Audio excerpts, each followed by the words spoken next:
Baik, Assalamualaikum warahmatullahi wabarakatuh.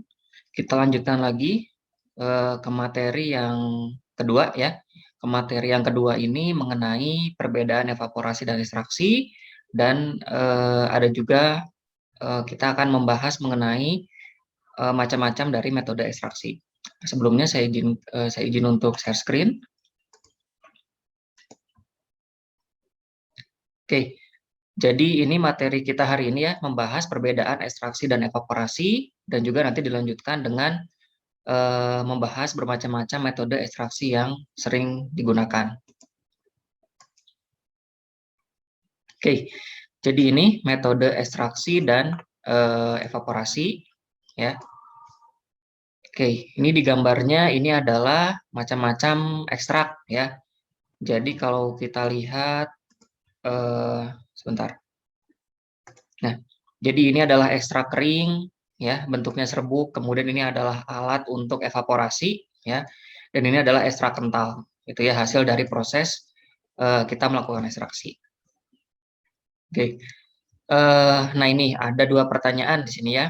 Yang pertama bagaimana mengambil suatu ekstrak dari suatu bahan, dan yang kedua faktor apa saja ya yang mempengaruhi proses pengambilan senyawa kimia dari suatu bahan alam. Nah, dua pertanyaan ini akan kita bahas ya satu persatu dalam materi yang akan kita pelajari hari ini. Nah, ini proses ekstraksi ya, sedikit definisi mengenai proses ekstraksi. Jadi merupakan salah satu metode pemisahan ya yang paling banyak digunakan, terutama pada saat proses isolasi ya atau pengambilan ya bahan pengambilan senyawa ya, suatu senyawa yang terkandung di dalam bahan alam dari tanaman. Nah, menurut FI ya Farmakope Indonesia, ekstraksi ini merupakan metode pemisahan ya baik secara kimia ataupun fisika ya sejumlah bahan padat atau cair dari suatu bahan simplisia baik nabati maupun dari hewani yang menggunakan pelarut yang tentu saja harus sesuai. Nah, dasar dari proses ekstraksi ini adalah kelarutan ya, kelarutan, polaritas ya dari suatu senyawa di dalam pelarut ya. Ini proses ekstraksi. Ini hasilnya tadi ya. Ini adalah ekstrak kental, kemudian ini adalah proses ekstraksi ya tadi di mana kita akan melakukan proses pengambilan senyawa gitu ya yang terkandung di dalam tanaman. Jadi ini di dalamnya adalah potongan-potongan kecil tanaman ya yang diekstraksi dalam pelarut yang sesuai. Oke, ini pembagian proses ekstraksi ya, penggolongan ekstraksi ini ada 3 ya. Ada berdasarkan bentuk ya, ada waktu kontak dan juga ada energi yang digunakan. Oke, yang pertama berdasarkan bentuknya. Nah, ini berdasarkan bentuk ada 3 ya, ada padat cair, ada cair-cair dan ada padat-padat. Nah, di sini ada 2 ya, kalau kita lihat ada 2 fase, ada padat cair, ada cair-cair, ada padat-padat gitu ya. Nah, yang di sebelah kiri ini adalah sampelnya, yang di sebelah kanan adalah pelarutnya gitu ya. Jadi kalau padat cair berarti sampelnya berbentuk padatan ya, bisa simplisia gitu ya contohnya. Nah, pelarutnya adalah pelarut yang berbentuk cairan ya yang sesuai. Nah, kalau cair-cair nah berarti sampelnya cair ya, pelarutnya pun berbentuk cairan. Ya, jadi keduanya berbentuk cair yang tentu saja memiliki perbedaan bobot jenis ya. Jadi keduanya pasti akan dalam keadaan terpisah. Ya, yang terakhir ini adalah padat gitu ya, di mana sampelnya padat. Nah, begitupun pembawa atau pelarut ya, pembawa ya karena padat, jadi istilahnya adalah pembawa, pembawanya pun bersifat padat. Oke, yang padat cair ini ada yang maserasi ya, ada perkolasi, ada reflux ya, dan ada sinambung atau soklet ya. Nah, kemudian yang cair-cair ini ada yang bertahap ya, kita gunakan corong pisah ya yang konvensional atau sederhana, dan ada yang menggunakan alat ya atau instrumental, kita gunakan kreg ya atau sinambung. Nah, untuk yang padat-padat ini contohnya enfleurage ya. Contohnya adalah ini ya, ketika kita membuat lilin ingin mengeluarkan wangi-wangi tertentu gitu ya. Berarti kita di dalam lilin tersebut, nah lilinnya ini berfungsi sebagai pembawa gitu ya. Nah, sementara si mawarnya ini adalah sampelnya gitu ya. Zat yang ingin kita ekstraksi, kita ingin ambil aromanya gitu ya atau baunya. Jadi kita jerapkan mawar yang bentuknya padat ke dalam lilin yang juga bentuknya padat. Ya, jadi tergolong ke dalam ekstraksi padat-padat. Nah, kalau yang kedua ini contohnya mungkin daun teh ya. Daun teh ingin kita ekstraksi dalam air panas, berarti ini termasuk ke dalam ekstraksi padat cair gitu ya, karena sampelnya berupa padatan daun ya, kemudian pembawanya berupa cairan ya, air hangat. Nah, ini kalau berdasarkan bentuknya. Kemudian berdasarkan waktu kontak ya. Nah, berdasarkan waktu kontak ini dibagi menjadi dua, ya ada ekstraksi bertahap dan ada ekstraksi sinambung ya, atau terus-menerus gitu ya, berkesinambungan. Nah, untuk yang bertahap ini contohnya ada maserasi, ada reflux, dan juga ada corong pisah ya, atau ECC atau ekstraksi cair-cair. Nah, untuk yang sinambung ini ada dua ya, ada Craig ya, tadi menggunakan instrumen ya, sama tergolong ke dalam ECC, ekstraksi cair-cair, dan yang kedua kita menggunakan alat soklet ya. Jadi kalau tadi maserasi ini tadi untuk yang padat cair tadi ya, ini pun sama reflux untuk yang padat cair. Nah, untuk yang cair-cairnya kita gunakan corong pisah, ini untuk yang bertahap. Untuk yang sinambung, nah untuk yang padat cair metodenya, untuk yang cair-cair ya metodenya Craig ya, ECC. Kemudian untuk yang padat cair ini kita gunakan sinambung ya, menggunakan alat soklet. Nah, yang terakhir berdasarkan energi yang digunakan ya. Berarti ada dua ada dua golongan cara gitu ya. Ada cara panas dan ada cara dingin. Ya, kalau cara panas berarti suhunya kita tingkatkan ya, kalau ke cara dingin berarti kita menggunakan suhu normal gitu ya, tanpa kita panaskan. Oke, untuk yang panas ini ada reflux ya, ada soklet, ada digesti ya, ada dekokta, ada infusa. Nah, cara panas ini kita gunakan ya untuk senyawa yang sudah diketahui ya dan bersifat termostabil atau tahan terhadap pemanasan. Ya. Oke, kalau untuk yang cara dingin ini contohnya ada maserasi dan ada yang perkolasi. Nah, ini kita gunakan apabila kita tidak tahu ya senyawa yang ingin kita ekstraksi itu sifatnya termostabil atau termolabil. Nah, maka dari itu kita gunakan cara dingin. Nah, yang kedua, tentu saja kita ingin mengambil senyawa yang bersifat termolabil atau tidak tahan terhadap pemanasan, kita gunakan yang cara dingin ya. Jadi itu ya.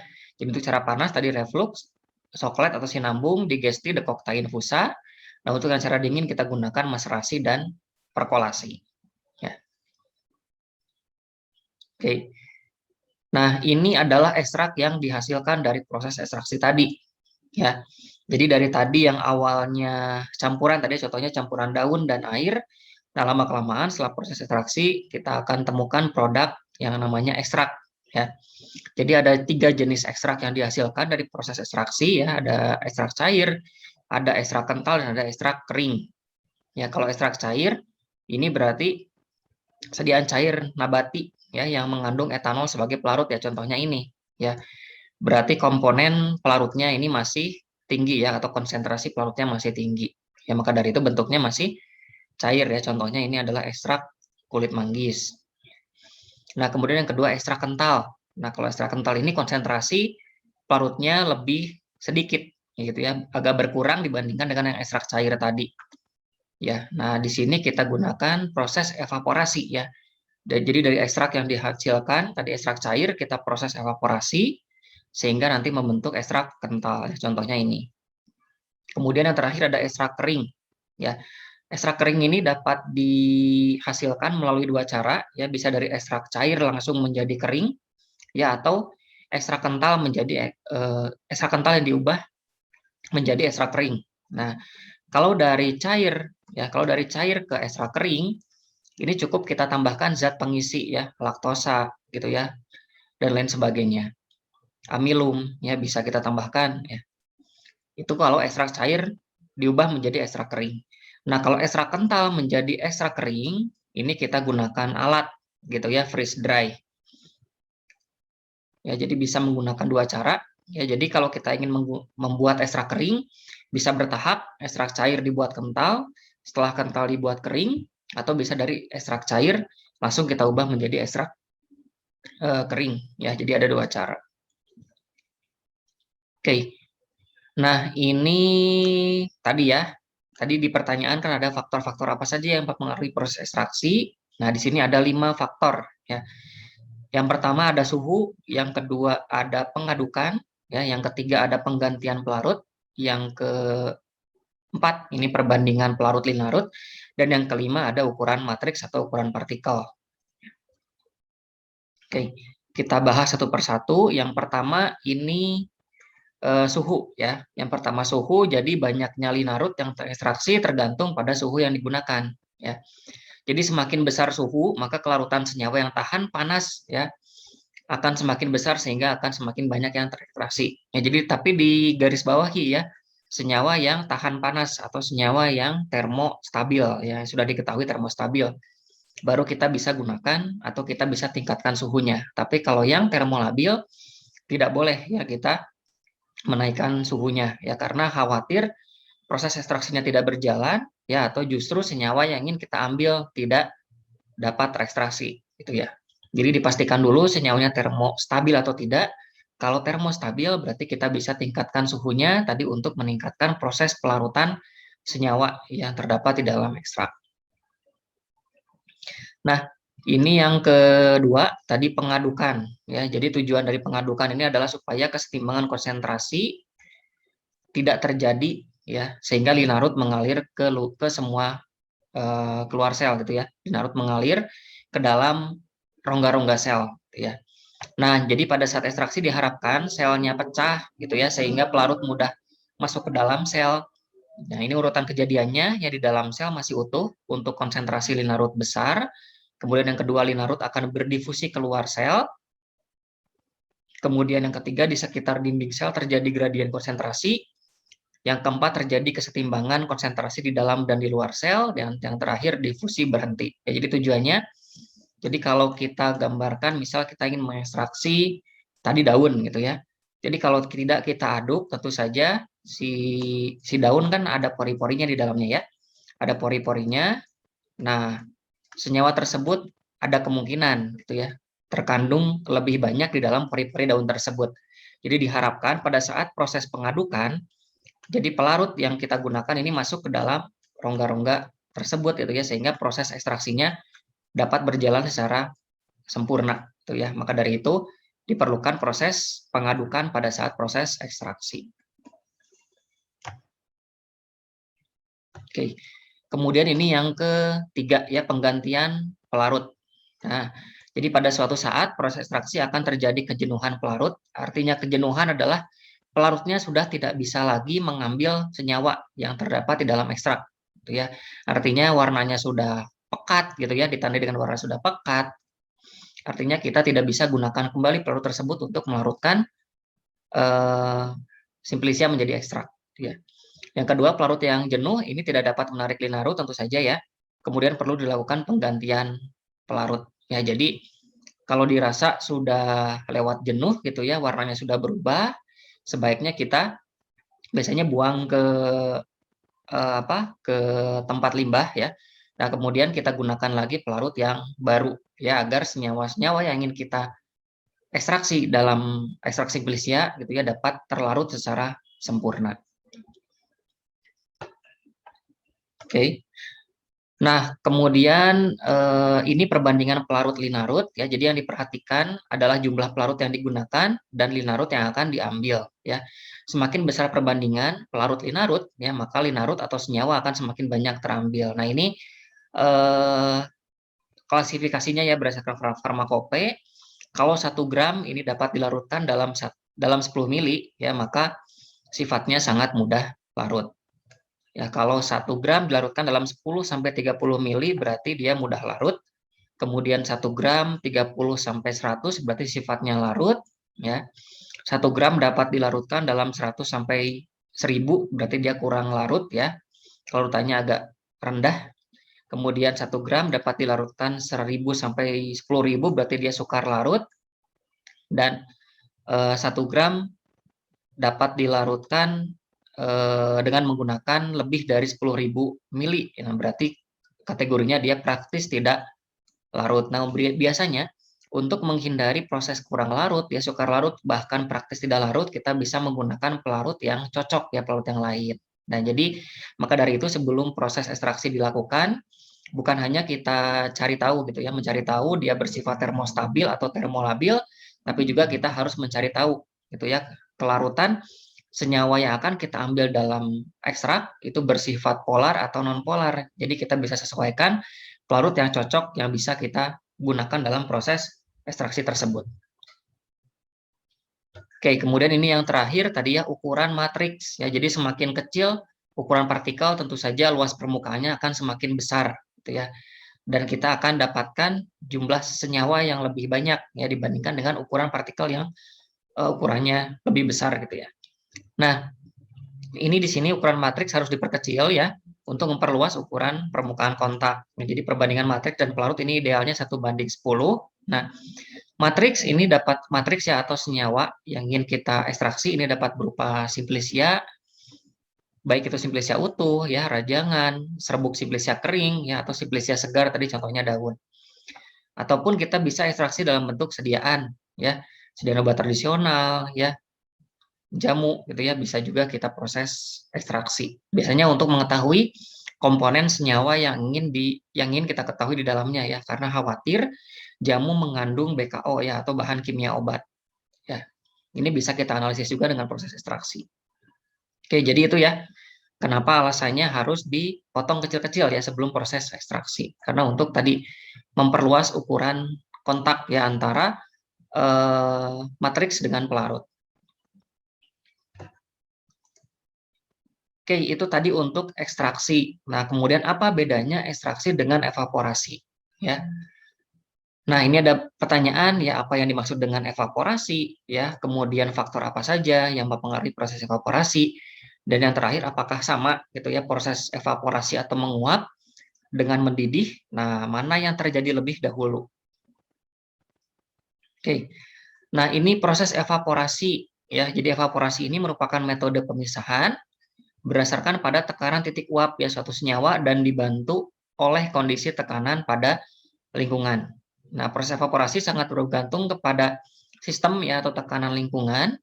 Nah, secara alami proses evaporasi terjadi pada permukaan cair. Nah, tidak tergantung suhu. Jadi artinya suhu berapapun proses evaporasi akan terjadi. Nah, ambil contoh seperti kita bernafas ya. Kita bernafas ya, kemudian kita bernafas di depan kaca misalnya. Kita bernafas di depan kaca, nah pasti lama-kelamaan kaca tersebut akan terbasahi oleh uap air. Nah, uap yang keluar itu adalah proses evaporasi gitu ya. Jadi tidak perlu suhu tubuh kita panas dulu baru keluar uap gitu ya, tapi suhu berapapun tentu saja saat kita bernafas akan mengeluarkan uap air ya. Jadi perbedaan mendidih dengan evaporasi gitu ya. Kalau evaporasi tidak dipengaruhi oleh suhu gitu ya, suhu berapapun pasti akan terjadi proses penguapan. Nah, tapi kalau mendidih saat sudah lewat titik didih, misal air saat sudah lewat suhu 100 derajat Celcius, pasti akan mencapai titik didihnya. Jadi kalau mendidih dipengaruhi suhu, kalau evaporasi tidak dipengaruhi oleh suhu. Oke, ini ya. Jadi pada proses evaporasi terjadi perubahan fase ya. Dari wujud cair menjadi wujud uap. Nah, proses ini terjadi karena adanya energi panas yang masuk ke dalam sistem ya. Kemudian panas tersebut akan melepas ikatan antar molekul senyawa ya sehingga molekul senyawa yang terlepas akan terbang ya. Jadi gambarannya seperti ini. Ya, ini fase cairnya ini dibatasi oleh permukaan ya. Nah, ini oleh permukaan ya, ini molekul yang menguap. Ya, ini adalah proses evaporasi tanpa dipengaruhi oleh suhu. Oke. Nah, ini proses evaporasi tadi ya. Jadi partikel dengan energi yang cukup kuat ya dia akan terlepas dari permukaan cairan gitu ya dan akan berubah menjadi wujud gas ya, dari yang tadinya cair dia akan lepas ya membentuk partikel-partikel gas. Oke, nah ini tujuan dari evaporasi. Nah, di bidang farmasi sendiri, ya evaporasi digunakan sebagai salah satu metode untuk memisahkan ekstrak dari pelarutnya sehingga diperoleh ekstrak kental ya. Jadi sudah saya jelaskan di awal tadi, saat kita ingin mengubah ekstrak cair menjadi ekstrak kental, ya kita bisa gunakan proses evaporasi agar apa? Agar pelarut yang tadinya konsentrasinya masih tinggi, kita kurangi ya agar semakin menurun ya konsentrasi pelarutnya. agar ekstraksinya berubah menjadi kental. Nah, kenapa harus kental? Nah, karena kita hanya ingin ya mengambil senyawa yang terdapat dalam ekstrak tersebut ya. Agar lebih maksimal maka pelarutnya kita pisahkan ya sekecil mungkin konsentrasi pelarut yang masih tersisa di dalam ekstrak. Nah, ini ya tujuannya tadi meningkatkan konsentrasi senyawa dalam larutan. Maka dari itu harus kental bahkan harus kering ya. Oke, ini adalah alat evaporasi ya, rotary evaporator ya. Ini akan kalian temui nanti di praktikum kimia organik ya, akan kalian pelajari ya. Untuk lebih jelasnya nanti saya akan jelaskan ya komponen-komponen dari rotary evaporator. Nah, tadi sudah saya jelaskan bedanya ekstraksi dan evaporasi. Nah, kalau ekstraksi tadi mengekstrak ya, dari simplisia diekstrak menggunakan produk yang cocok, diperoleh ekstrak cair. Nah, saat kita ingin mengubah menjadi ekstrak kental, kita proses lebih lanjut menggunakan proses evaporasi untuk menghilangkan sisa pelarut. Nah, ini bedanya apa? Sekarang ya evaporasi dan destilasi. Ini tadi alatnya ya rotary evaporator, sedangkan ini destilasi. Nah, bedanya apa? Nah, tujuannya sama ya. Evaporasi secara tujuannya berbeda ya. Yang sama adalah prosesnya. Nah, prosesnya sama, tujuannya berbeda. Kalau yang evaporasi tujuannya untuk tadi memekatkan ekstrak. Ya, berarti kita ingin pisahkan campuran padat cair ya, cairnya kita pisahkan dengan yang padatnya. Padatnya menjadi kental, cairnya menjadi terpisah. Nah, kalau destilasi ini keduanya sama-sama cairan gitu ya. Berarti cair dengan cair. Nah, cair dengan cair ingin kita pisahkan ya. Misalnya air dengan etanol. Yang tadinya bercampur air dengan etanol kita ingin pisahkan. Sehingga airnya terpisah, etanolnya terpisah. Nah, ini baru kita gunakan proses destilasi gitu ya. Jadi yang berbeda adalah hanyalah sampelnya gitu ya. Jadi kalau evaporasi sampelnya padat, kalau destilasi ada sampelnya berupa cairan ya atau larutan. Oke. Ini ya tadi ya di mana hasil evaporasi yang diperoleh tadi cairan kental ya. Sementara destilasi bertujuan untuk memisahkan dua cairan yang memiliki titik didih yang berbeda. Jadi di garis bawahi lagi kalau yang evaporasi padat dengan cair gitu ya. Kalau yang destilasi campuran cair dengan cairan lagi. Oke. Kemudian ini adalah faktor yang terlibat ya, faktor yang terlibat di dalam proses evaporasi ya. Yang pertama ada tekanan ya, ada volume cairan, ada suhu ya, dan ada laju pendinginan atau kondensasi. Nah, ini rumusnya PVNRT ya. Nah, suhu ini akan sebanding dengan tekanan ya, namun akan berbanding terbalik dengan volume. Ya, jadi ini rumusannya untuk evaporasi dan ini beberapa faktor yang mempengaruhi proses evaporasi. Oke, nah ini tadi ya komponen dari rotary evaporator. Yang pertama ada pompa vakum, ya, ada labu penampung kondensat, ya, ada kondensor, ada labu penampung sampel, ya, ada penangas air, ya, terakhir ada pemanas, ya. Oke, ini ya rotary evaporator, ya, alatnya kalau di laboratorium seperti ini. Nah, ini proses evaporasi ya. Ini prinsip terjadinya proses evaporasi. Jadi yang pertama, ini pompa vakum akan menyebabkan terjadinya penurunan tekanan ya pada sistem atau lingkungan. Kemudian kondensor dialiri oleh air mengalir ya dengan arah dari bawah. Nah, kenapa dari bawah ke atas gitu ya? Agar air sebisa mungkin lebih lama gitu ya menempati kondensor gitu ya, karena tujuannya adalah untuk proses pendinginan. Nah, kemudian labu penampung sampel dapat berputar atau berotasi sesuai dengan pengaturan RPM yang dibutuhkan. Nah, kemudian penangas air ini akan memberikan panas ya kepada sampel campuran yang berada di labu penampung sehingga pelarut di dalam campuran akan mengalami proses pemanasan. Nah, pelarut yang memiliki titik uap lebih rendah ini akan menguap ya terlebih dahulu menjadi molekul-molekul uap. Tadi ya prosesnya adalah evaporasi dibantu oleh tadi peningkatan suhu ya karena tujuannya untuk mempercepat proses evaporasi. Nah, kemudian selanjutnya molekul uap akan masuk melalui kondensor. Ya, di dalam kondensor terjadi proses pendinginan tadi ya. Jadi yang tadinya sudah berubah menjadi uap karena ada kondensor berubah lagi menjadi cairan. Nah, proses pendinginan akan mengubah molekul uap menjadi cairan pelarut kembali ya, atau pengembunan. Nah, pelarut yang selanjutnya ini akan tertampung dalam labu penampung kondensat ya. Jadi kalau tadi kita lihat, nah, jadi nanti ini ekstraknya tersimpan di sini gitu ya, ekstrak cair ya. Karena tadi ada pemanasan ya, ada di dalam penanas air, suhunya kita naikkan, tekanannya pun kita atur.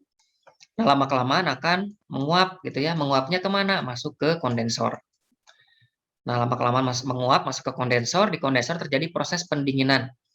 Nah, yang diharapkan adalah yang tadinya berbentuk uap masuk ke kondensor, berubah lagi menjadi cairan. Ya, jadi nanti cairannya terpisah ke sini. Ya, ini labu penampung kondensat gitu ya, atau penampung pelarut tadi yang dari ekstrak. Nah, lama-kelamaan ini terisi penuh oleh pelarut. Ya, nah bagian sini lama-kelamaan menjadi konsentrasinya lebih kental. Gitu ya, itu tujuan dari rotary evaporator. Oke, nah ini kondensat dan konsentrat ya, jangan terbalik ya. Kondensat dan konsentrat. Nah, kalau kondensat ini pelarut yang dihasilkan dari proses kondensasi. Kalau konsentrat, nah sampel larutan yang telah kehilangan sebagian pelarutnya ya, sehingga bentuknya lebih kental ya. Jadi kalau konsentrat itu adalah ekstrak kentalnya, kalau kondensat itu adalah pelarut yang sudah terpisah itu ya. Jadi kalau di gambar tadi, nah ini konsentrat di sini ya, ekstrak kental. Nah, kalau kondensat ini di sini ya, pelarut yang sudah terpisah. Oke. Nah, ini kondensor ya, kondensor ini berisi tabung penyulingan. Jadi tabung penyulingan ya dikelilingi oleh kumparan pipa kaca. Nah, pipa kaca ini akan dialiri oleh air dingin ya, air mengalir ya dari keran untuk proses pendinginan. Ya, sehingga terjadi proses pengembunan tadi ya, mengubah uap menjadi cairan.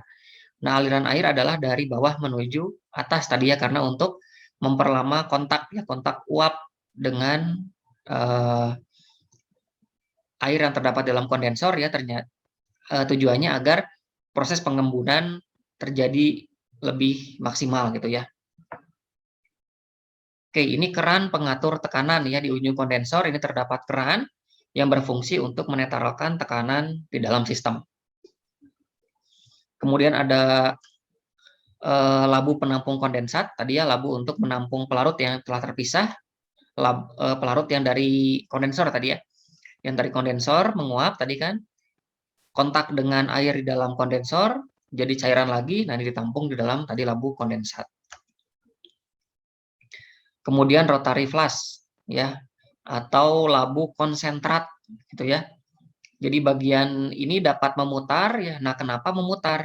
Agar panasnya merata gitu ya. Jadi selama proses evaporasi diharapkan panasnya terus merata di sekitar labu konsentrat tadi gitu ya, agar proses evaporasinya terjadi secara maksimal ya, sehingga sisa-sisa pelarut yang masih tersisa dalam ekstrak cair tadi ya dapat seluruhnya terbawa ke dalam kondensor. Nah, ini ada fungsi dari vakum ya. Vakum ini digunakan sebagai penurun tekanan di dalam sistem. Dengan turunnya tekanan, ini maka suhu penguapan pun akan menjadi rendah ya pada volume konstan. Nah, sehingga pelarut akan menguap di bawah titik didih normalnya. Ini fungsi dari vakum ya. Nah, ini tadi perbedaan menguap dan mendidih ya. Jadi tadi ya bedanya adalah kalau menguap ini terjadinya di permukaan tanpa dipengaruhi oleh suhu.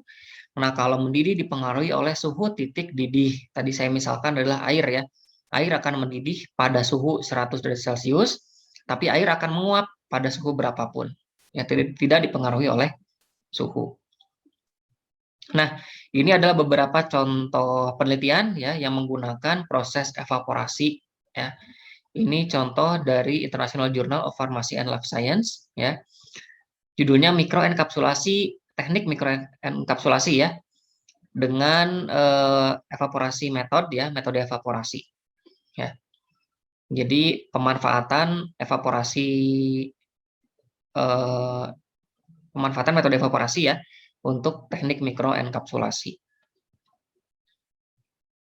Oke, ini alatnya tadi ya. Nah, ini aplikasi proses evaporasi. Ya, nah, ini contohnya pembuatan garam di laut, ya, di mana air laut sebagai sumber bahan utama, ya, garam disebarkan di sebuah area terbuka. Nah, air laut akan terpapar sinar matahari dan akan menguap, namun tidak melalui proses pendidihan, ya, sehingga yang tersisa hanyalah kristal garam. Gitu ya. Jadi kalau kita gambarkan air laut ini adalah si ekstrak cairnya tadi, gitu ya. Kemudian lama-kelamaan proses evaporasi. Nah, ini proses evaporasinya menggunakan panas matahari, ya, pemanasannya. Nah, lama-kelamaan airnya menguap, yang tersisa hanyalah tadi garam, ya, garamnya sebagai ekstrak kental, ya, kalau tadi di proses evaporasi. Nah, ini apa pemanfaatan lain, ya, tentu saja pemangkatan ekstrak tanaman tadi yang menjadi ekstrak kental. Nah, pelarut yang biasa digunakan untuk ekstraksi sebagian besar merupakan pelarut organik, ya. Artinya tidak boleh termakan oleh manusia. Nah, itu tadi, ya. Selain tujuannya untuk meningkatkan konsentrasi senyawa, ternyata tujuan lain adalah agar pelarutnya bisa terbuang, ya, karena tidak boleh termakan oleh manusia, ya, tidak boleh dikonsumsi. Nah, ekstrak ini ketika dijadikan sediaan kering, ya, seperti tablet, kapsul kaplet, terlebih dahulu harus dihilangkan pelarutnya, ya. Nah, kemudian ini pemanfaatan lain, ya. Contohnya pembuatan keripik buah, ya, kalau kalian sering lihat ada yang menjual keripik buah di dalam kemasan, ya, dikemas seperti ini. Nah, ini salah satunya pemanfaatannya menggunakan freeze drying tadi, ya. Jadi buahnya langsung dikeringkan menggunakan alat, ya, dengan proses pendinginan yang ekstrim, gitu ya, sehingga proses pengeringannya bisa cepat. Nah, ini contoh lain pembuatan susu, ya, powder susu atau susu bubuk, ya.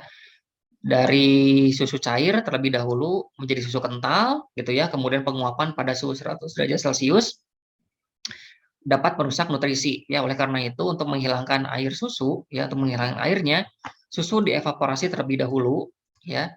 Nah, susu kental merupakan konsentrat, ya, dari susu cair yang telah dihilangkan airnya. Nah, biasanya susu kental ini mengandung padatan sekitar 47 hingga 50%, ya. Jadi tahapannya sama seperti tadi, ya. Susu cair diubah menjadi kental, setelah proses pengentalan baru diubah menjadi susu bubuk tadi, ya. Sama metodenya menggunakan evaporasi. Oke, jadi itu tadi, ya, terkait dengan proses evaporasi dan proses ekstraksi. Nah, agar lebih kalian pahami, ya, bagaimana perbedaan dari maserasi, tadi perkolasi, kemudian ada reflux soklet. Nah, di kuliah ini saya tampilkan juga video, ya, yang saya harap bisa membantu kalian lebih tergambar, ya, mengenai proses-proses perbedaan proses-proses dari maserasi, perkolasi, soklet maupun reflux. Jadi silahkan dilihat, ya, ada 2 video. Nah, kemudian untuk minggu depan, ya, berarti saya akan memberikan tugas, ya.